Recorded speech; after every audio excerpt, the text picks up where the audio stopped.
Hey guys, welcome back to the channel. In today's video, we're going to be discussing 3 different order types that you can perform on your brokerage platforms. We're going to talk about what they are, give you some examples of each, and at the end of the video, I'll give you an example live on TD Ameritrade on how to perform one of these orders. So if you're new to the channel, make sure that you subscribe. That way you can get notified every time that we post a new video. If you find a little bit of value in today's video, just a little, make sure that you tap the like button. Really helps out the YouTube algorithm. If you really enjoy our video today and really like being a part of the channel, make sure that you demolish that like button, share it with a friend. That way we can spread as much knowledge around as possible and help as many people out as we can. Okay guys, so order types. We're going to be talking about market orders, which tells the system you want to buy or sell at a current market price. Limit order, which sets the max or minimum price you're willing to buy or sell. And stop market, which lets the system know you wish to sell when the stock price is filled at a current price.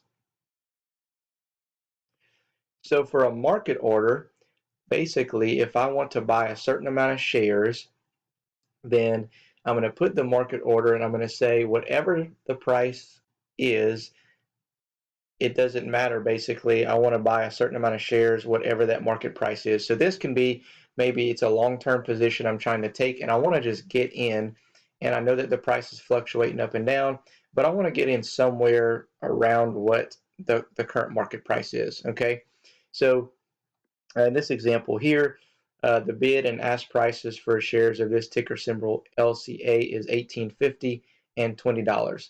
So if I want to buy 500 shares of LCA and I put the market price, I want to buy it at the market price, then basically there are, in this example, there's 100 shares available at the ask price, which is $20.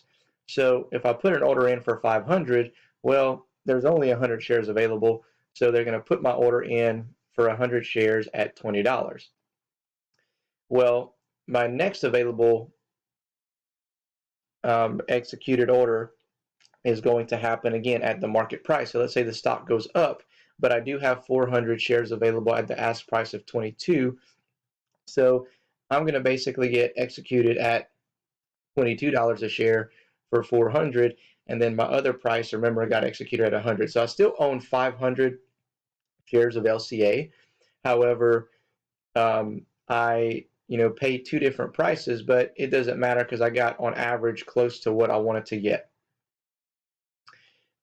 The limit orders, here's a few different examples of your limit orders.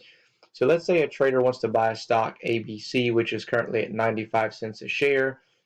It is currently moving quickly, so he enters a limit order of $1 to be safe. So basically what you have right here is a bid and ask spread. And if I'm telling the system that my limit order is $1, it's telling the system that I'm willing to pay up to $1, but I'm also willing to pay less if I can get it at that particular price. So my order may be executed at 95 cents, it may be executed at 96, 97, 98, 99, or maybe even $1. But if the stock shoots up past $1, then my order may not be filled. Okay, so it's basically going to give me the opportunity to get in between 95 cents and $1. Another example, so let's say stock DEF is trading at $200.50, but the trader knows that it's a little overvalued and they want to get in at 200.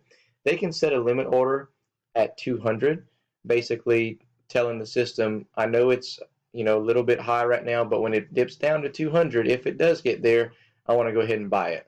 So if it ever hits 200, then that order will be executed. So there's different time frames you can put in. If you want to just try to get in for it for the day, then you would put day.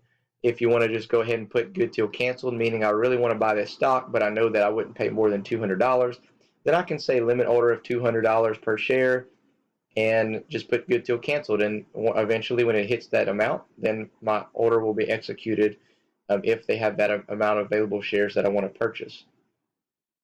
On the flip side, if you want to sell, so let's say that you purchase the stock at $200, and then you know that your your sell target to take profit is at 300. Well, as soon as I buy this at 200, then I could say, okay, I'm going to go and put a limit sell order at $300, maybe good till canceled plus extended, which means I can sell in after hours as well. And that way I don't have to sit around and just constantly watch the stock and worry about when I should sell.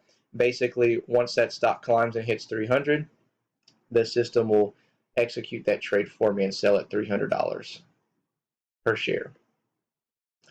And then you have your stop market. Basically, this is like your stop loss to try to protect from the downside. Now, the thing about these, or if it's a fast moving stock to the downside, then you have what's called slippage. Just like whenever you put in a market order to buy, you could also have some slippage whenever you go to sell. So if I buy LCA, my average price on the first example was probably around 21, high 21s, but I may be doing a swing trade and I want to ride this stock up to possibly $30, $35, but I'm not sure if it's going to go that high, and I want to make sure that I protect myself from the downside. So I put a stop market at 1750 to protect myself.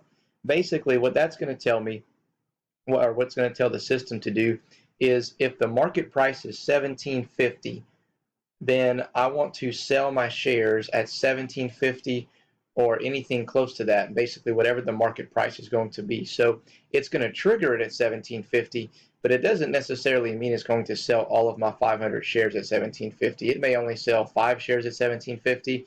It may sell 100 shares at $17. It may sell 400 shares at 1650. So you'll get your order executed, but just know that you're not selling every single share at 1750. Okay, it's just telling the system I want to get out, so get my shares out, sell them at the market price. So there's no guarantee, again, you're going to sell it at that price or even around that price, but at least it triggers the system saying I want to get out and I want to protect myself from further downside.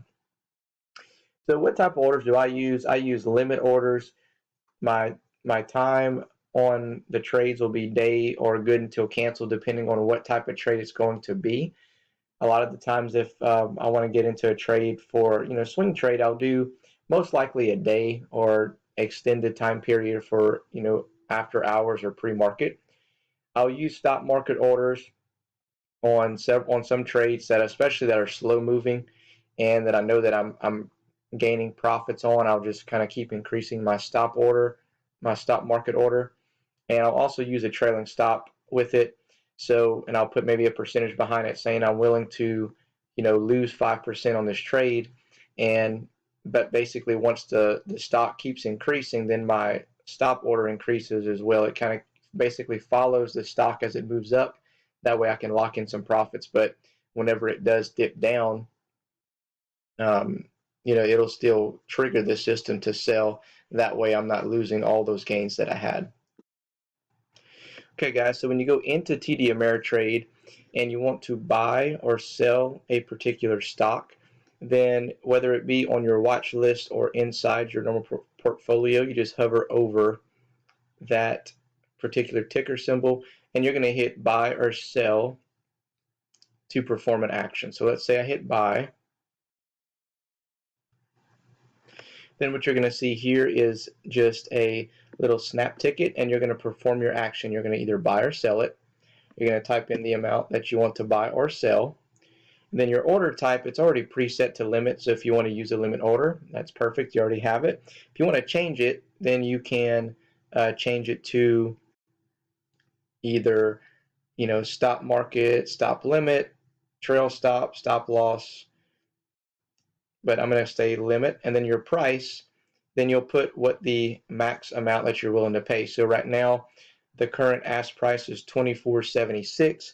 So I may say that I'm willing to pay a max of $25, and that way if I put the order in now, most likely I'll get it because it's actually cheaper than 25, so I'll get it a little bit cheaper. Or if for some reason it starts moving back up, I have a little bit of wiggle room, like I was saying earlier. And then your time and force, if you want to do it for the day, you can do it for the day. date plus extended hours, good till canceled, plus extended. If you're trying to buy it pre-market, then you'll want to do the extended time period. So if I wanted to buy right now, I would do extended AM because it's in the morning before the market opens.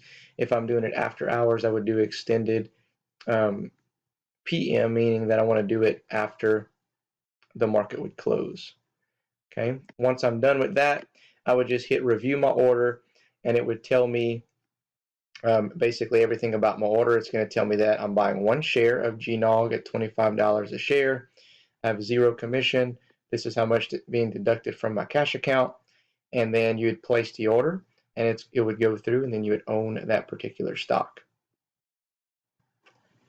So guys, that's it for today's video. Again, if you find value in today's video, make sure that you hit that like button and share with a friend. Other than that, we'll see you guys in the next video.